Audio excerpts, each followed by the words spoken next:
for all things Halloween. This is Hauntformer, and everyone, happy Valentine's Day. Or maybe it's not so happy, because you better beware the 14th, because Harry Warden is coming to town.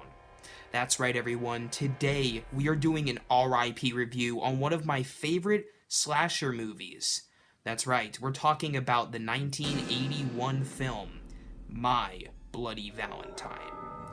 My Bloody Valentine, in my opinion at least, is a really underrated horror film. It's one you don't typically hear about that often. There's not much merchandise made for the movie, but actually, in my opinion at least, I think it's better than some of the more popular slasher franchises, such as Nightmare on Elm Street, Friday the 13th, and the like. Not to say that those are bad, but in my opinion at least, there is more effort put into the characters and the story of My Bloody Valentine than making it just a slash fest. And while it does have a lot of elements of slashers, and yes, it has gore and things like that, it actually cares about the characters in the movie and doesn't just make them lined up to be killed.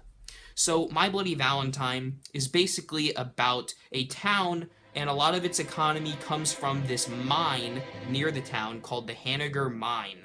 And at this mine, years ago, at a Valentine's Day dance, two of the foremen of the mine, I guess you could say, left to go be with their girlfriends at this dance, and because of that, the levels of gases in the mine filled up and exploded, and a lot of the miners were trapped down there. One of them, named Harry Warden, was trapped down there and went crazy nuts, and on Valentine's Day, he murdered many people responsible for what happened to him.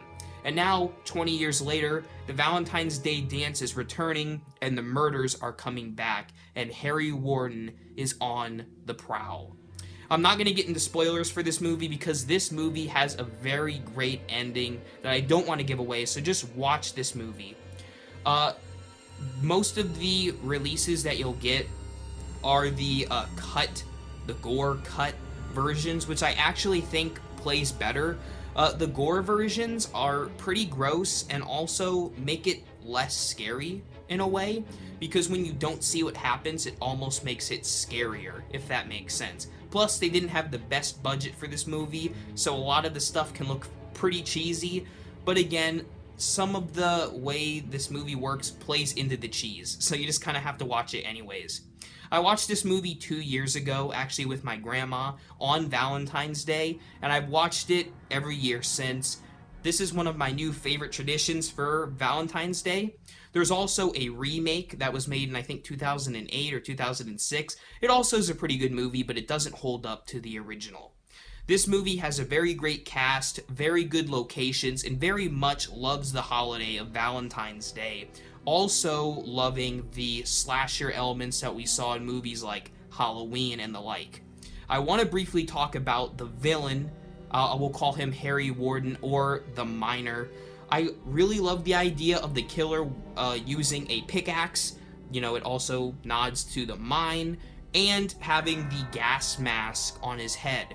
No other villains in a horror movie really use this look, but I think it plays quite well to this movie, and it also is very intimidating when you can't see who's wearing that mask.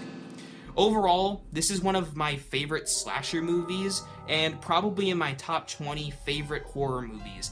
It's a very good movie, has a good soundtrack. Of course, there's technical elements that could be tweaked, but overall, this is an enjoyable movie and actually is pretty scary.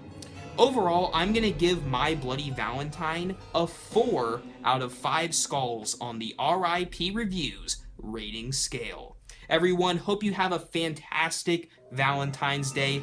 I love you for checking out my channel, and make sure to subscribe so you don't miss Halloween goodness all year round. That's right, even on Valentine's Day.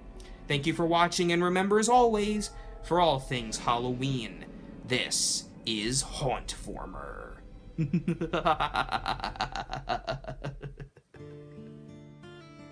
Once upon a time, on a sad Valentine, in a place known as Hanniger Mine, a legend began. Every woman and man away